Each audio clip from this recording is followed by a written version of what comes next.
ایران اور اسرائیل کی دشمنی ایک چھوٹے مسئلے سے بڑے تصادم تک۔ مشرق وسطیٰ ایک ایسی سرزمین جہاں تاریخ، طاقت اور سیاست ہمیشہ ٹکراتی رہی ہیں۔ یہاں کی ریت میں صرف تہذیبوں کی کہانیاں ہی نہیں بلکہ جنگوں کے نشانات بھی دفن ہیں۔ آج دنیا کے سب سے خطرناک سیاسی تنازعات میں سے ایک ہے ایران اور اسرائیل کی دشمنی۔ لیکن سوال یہ ہے کہ کیا یہ دشمنی ہمیشہ سے تھی؟ یا پھر یہ ایک ایسا تنازع ہے جو ایک چھوٹے سیاسی اختلاف سے شروع ہوا اور آہستہ آہستہ عالمی بحران میں بدل گیا؟ اس کہانی میں 3 بڑے کردار ہیں: ایران کے سپریم لیڈر علی خامنئی، اسرائیل کے وزیر اعظم بنیامن نتن یاہو اور امریکہ کے سابق صدر ڈونلڈ ٹرمپ۔ ان تینوں کے فیصلوں نے مشرق وسطیٰ کی سیاست کو ہمیشہ کے لیے بدل دیا۔ باب اول، جب ایران اور اسرائیل دشمن نہیں تھے بلکہ اتحادی تھے۔ آج یہ بات حیران کن لگتی ہے، لیکن ایک وقت ایسا بھی تھا جب ایران اور اسرائیل دشمن نہیں بلکہ اتحادی تھے۔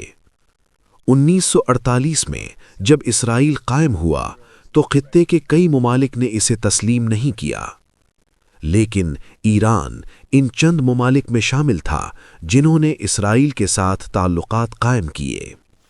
دونوں ممالک کے درمیان تجارت بھی ہوتی تھی اور ایران اسرائیل کو تیل بھی فراہم کرتا تھا۔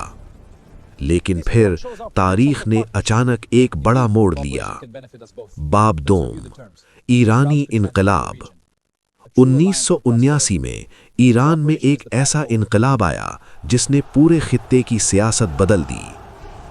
ایران کے شاہ محمد رضا پہلوی کو اقتدار سے ہٹا دیا گیا اور آیت اللہ روح اللہ خمینی کی قیادت میں ایک اسلامی جمہوریہ قائم ہوئی۔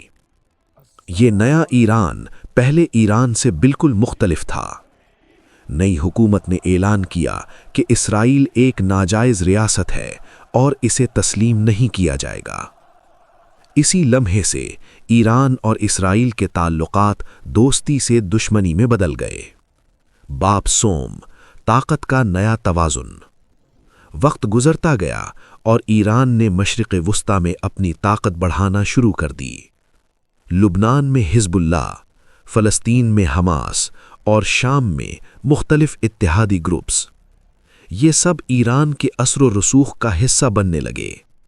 دوسری طرف اسرائیل کو یہ خدشہ تھا کہ ایران آہستہ آہستہ پورے خطے میں اپنی طاقت پھیلا رہا ہے، اور یہ خوف مزید بڑھ گیا جب ایک نئی خبر سامنے آئی۔ باب چہارم، ایران کا جوہری پروگرام۔ سن 2000 کے بعد دنیا کو معلوم ہوا کہ ایران جوہری ٹیکنالوجی پر کام کر رہا ہے۔ ایران کا موقف تھا کہ یہ پروگرام صرف توانائی کے لیے ہے، لیکن اسرائیل اور امریکہ کو خدشہ تھا کہ ایران ایٹمی ہتھیار بنانے کے قریب پہنچ رہا ہے۔ اگر ایسا ہو جاتا تو مشرق وسطیٰ میں طاقت کا توازن مکمل طور پر بدل سکتا تھا۔ یہی وہ لمحہ تھا جب عالمی سیاست اس تنازع میں داخل ہو گئی۔ باب پنجم، جوہری معاہدہ۔ 2015 میں دنیا کی بڑی طاقتوں نے ایران کے ساتھ ایک اہم معاہدہ کیا۔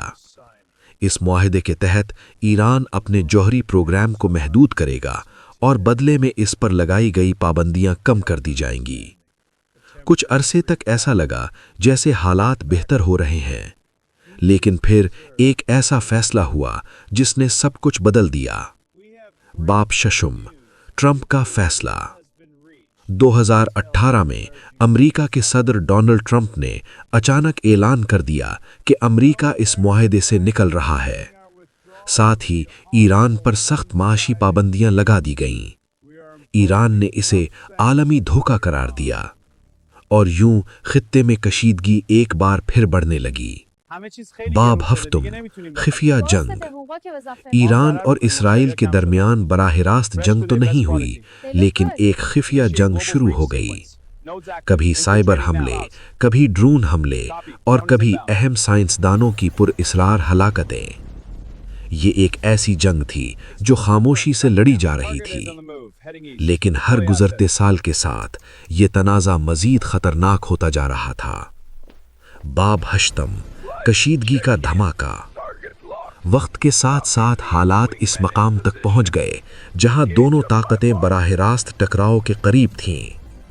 اسرائیل کو خوف تھا کہ ایران کا جوہری پروگرام ایک دن اسے ناقابل شکست بنا دے گا، جبکہ ایران سمجھتا تھا کہ اسرائیل اور امریکہ اس کی خود مختاری کو ختم کرنا چاہتے ہیں۔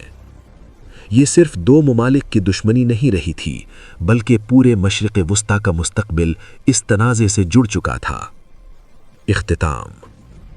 گہری اور پرسکون آواز میں، آج ایران اور اسرائیل کی دشمنی صرف سرحدوں تک محدود نہیں رہی۔ یہ نظریات کی جنگ بھی ہے، طاقت کی جنگ بھی ہے، اور اثر و رسوخ کی جنگ بھی ہے۔ علی خامنئی، بنیامن نتنیاہو اور ڈونلڈ ٹرمپ جیسے رہنماؤں کے فیصلوں نے اس کہانی کو مزید پیچیدہ بنا دیا۔ لیکن اصل سوال اب بھی باقی ہے۔ ڈرامائی وقفہ۔ کیا یہ تنازع کبھی ختم ہو سکے گا؟ یا پھر یہ دشمنی مشرق وسطیٰ کو ہمیشہ کے لیے جنگ کے سائے میں رکھے گی؟